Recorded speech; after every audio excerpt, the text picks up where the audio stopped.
মানে সব কুৱেশ্যন পেপাৰখন 65 পৃষ্ঠাৰ বুলি কৈছে কুৱেশ্যন পেপাৰখন হেখন আমি 5টা মিডিয়াম আমাৰ আহি থকা দিনবিলাকত কুৱেশ্যন পেপাৰখন আৰু ডাঙৰ হ'ব কাৰণ আমাৰ মিডিয়ামৰ সংখ্যা বাঢ়ি গৈ থাকিব বাঢ়িছে ইতিমধ্যে গতিকে আমি প্ৰত্যেকটো ভাষাৰ কাৰণে এটা শ্ৰেণী কোঠাতে এজন অসমীয়া মাধ্যমৰ থাকিব এখন বেংগলী মাধ্যমৰ যদি থাকে এজন যদি বড়ো মাধ্যমৰ থাকে আমি তেওঁলোককটো বেলেগ বেলেগ কুৱেশ্যন পেপাৰ বিচাৰি আনিব নোৱাৰো গতিকে কুৱেশ্যন পেপাৰ এখনেই গতিকে 5টা মাধ্যমৰ হোৱাৰ কাৰণে ডাঙৰ হৈছে দ্বিতীয় কথাটো হ'ল যে এই কুৱেশ্যন পেপাৰখন যেহেতু ডাঙৰ সেইকাৰণে সেইদিনাখন পৰীক্ষা 15 মিনিট আগতীয়াকে আমি কুৱেশ্যন পেপাৰসমূহ ডিষ্ট্ৰিবিউট কৰাৰ কাৰণে নিৰ্দেশ দিছিলো যাতে ছাত্ৰ ছাত্ৰীসকলে পঢ়াৰ অসুবিধা মানে পঢ়াৰ কাৰণে সময় পায় সক আমাৰটো কম্পাৰ্টমেণ্টেল পৰীক্ষাৰ ব্যৱস্থা আছেই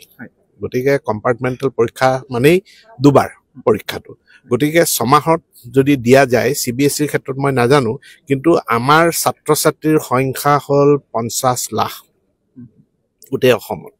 আমাৰ মেট্ৰিক পৰীক্ষা দিয়ে 4 লাখ এবাৰ দিছে 4,29,000 হায়াৰ সেকেন্ডাৰী পৰীক্ষা দিছে 3 লাখ ছাত্ৰ ছাত্ৰীয়ে গতিকে ইমান বৃহৎ সংখ্যক ছাত্ৰ ছাত্ৰীৰ কাৰণে আমি বছৰটো দুটা পৰীক্ষা পাতিব পাৰিম নে নোৱাৰিম কম্পাৰ্টমেণ্টটো হলটো হৈ আছে থাকিবই আৰু এটা তৃতীয় এটা পৰীক্ষা হ'ব নহয় আৰু তৃতীয় পৰীক্ষাটোৰ পাছত চতুৰ্থ কম্পাৰ্টমেণ্টেলটো হ'ব নহয় এখিনি আমি আলোচনা কৰি আছো মানে সব কুৱেশ্যন পেপাৰখন 65 পৃষ্ঠাৰ বুলি কৈছে কুৱেশ্যন পেপাৰখন হেখন আমি 5টা মিডিয়াম আমাৰ আহি থকা দিনবিলাকত কুৱেশ্যন পেপাৰখন আৰু ডাঙৰ হ'ব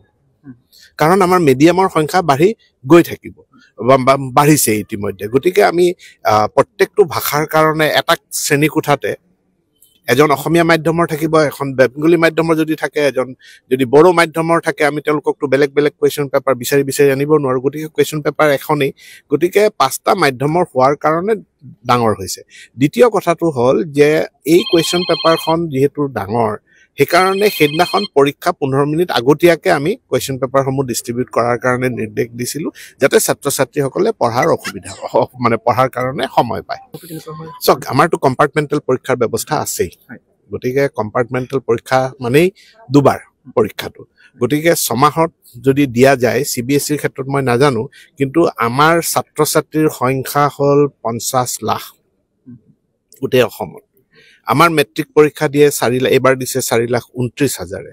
হায়াৰ সেকেন্ডাৰী পৰীক্ষা দিছে 3 লাখ ছাত্ৰ ছাত্ৰীয়ে গতিকে ইমান বৃহৎ সংখ্যক ছাত্ৰ ছাত্ৰীৰ কাৰণে আমি বছৰটো দুটা পৰীক্ষা পাতিব পাৰিম নে নোৱাৰিম কম্পাৰ্টমেণ্টটো হলটো হৈ আছে থাকিবই আৰু এটা তৃতীয় এটা পৰীক্ষা হ'ব নহয় আৰু তৃতীয় পৰীক্ষাটোৰ পাছত চতুৰ্থ কম্পাৰ্টমেণ্টেলটো হ'ব নহয় এখিনি আমি আলোচনা কৰি আছো